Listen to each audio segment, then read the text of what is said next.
विनायक दामोदर सावरकर, ये नाम सुनते ही मन में कुछ खटकता है ना।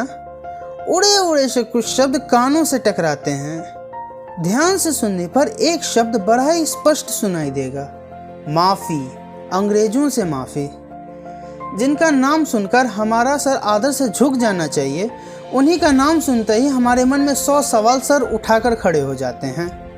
हमारे जनरेशन के साथ सबसे बड़ा छल यही हुआ कि हमसे हमारे महापुरुष छीन लिए गए, हमारे हीरोज चुरा लिए गए और बदले में हमें डरपोक डबल स्टैंडर्ड्स वाले नायक थमा दिए गए, जिनका जयकारा लगाते हुए मेरा और आपका गला सूख गया। हमारे साथ इससे बड़ा षड्यंत्र क्या हो सकता है कि हमसे सच को छिपाया गया और हमारे अंदर सावरकर जैसे भारत भक्त के लिए जहर भर दिया गया। आप मुझे पूरा सुने, फिर किसी कंक्लूजन पर पहुंचें कि वीर सावरकर आपके नायक होने चाहिए या नहीं होने चाहिए। सावरकर के बारे में मैं आपको आगे बताऊंगा। अभी तो बस उनके परिचय की फॉर्मेलिटी को पूरी कर देता हूं, क्योंकि मुझे इसका भी डर है कि मेरे छोटे भाई बहनों ने सावरकर का नाम तक नहीं सुना है।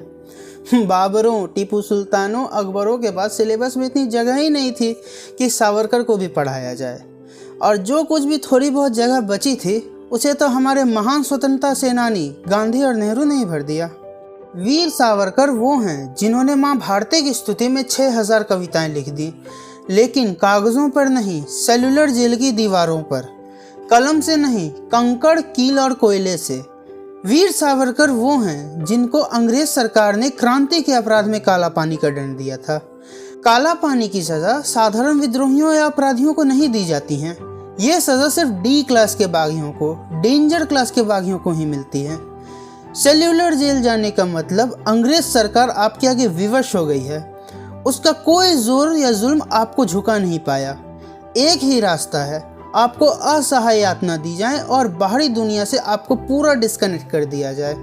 सावरकर कौन है ये मैं नहीं, हमारे पूर्व प्रधानमंत्री भारत रत्न श्री अटल बिहारी वाजपेयी जी से सुनिए। सावरकर माने तेज, सावरकर माने त्याग, सावरकर माने तप, सावरकर माने तत्व, सावरकर माने तर्क, सावरकर माने तारुण्य, सावरकर माने तीर, सावरकर माने तलवार, सावरकर माने तिलमिलाहट, सागरा प्राण तड़मड़ला। हमारे विनायक ने अपने जीवन में बहुत कुछ लिखा, किताबें लिखी, कविताएं लिखी, लेकिन बात सिर्फ एक चीज की होती है, कैसे उन्होंने एक माफीनामा लिखा। वे पहले क्रांतिकारी थे जिन्होंने ये पहचाना कि 1857 की अपराइजिंग म्यूटिनी नहीं बल्कि फ्रीडम स्ट्रगल थी। वे पहले क्रांतिकारी थे जिन्होंने सबसे पहले पूर्ण स्वराज की डिमांड की।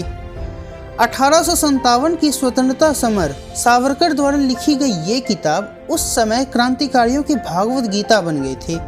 ये वही किताब है जिससे फिरंगी सल्तनत इतना घबरा गई थी कि इसके पब्लिश होने से पहले ही इसे बैन कर दिया गया था।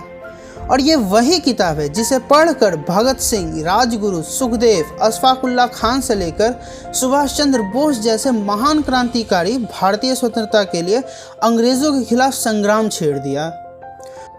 और जब कोई कहता है कि उसका नाम राहुल सावरकर नहीं राहुल गांधी है, तो तुम सावरकर बन भी नहीं सकते। मेरा नाम राहुल सावरकर नहीं है, मेरा नाम राहुल गांधी है।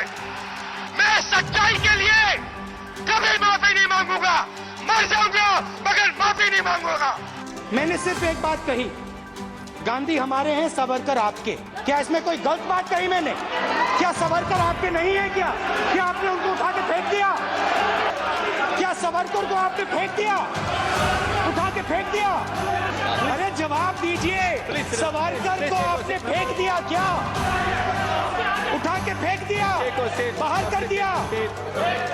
क्योंकि अगर आपने किया तो बहुत अच्छा किया।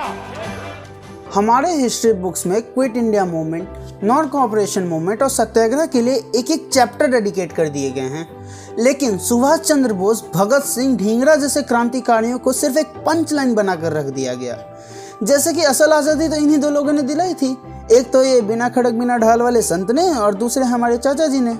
और जिन लोगों ने इनका स्यूडो सेक्युलरिज्म और खोखले अहिंसा का खुलेआम विरोध किया, उन्हें हमारी वाइन सिपिंग हिस्टोरियंस ने देशद्रोही, गद्दार और पता नहीं क्या क्या बना दिया, जैसे कि हमारे वीर विनायक सावरकर।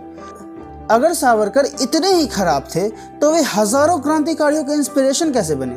क्यों इंदिरा गांधी ने एक ऑफिशियल लेटर लिखकर उनकी तारीफ की? और जहां तक बात मर्सी पिटीशन या माफीनामे की है, तो उसके बारे में भी राइट साइड वाली वीडियो में जान लीजिए।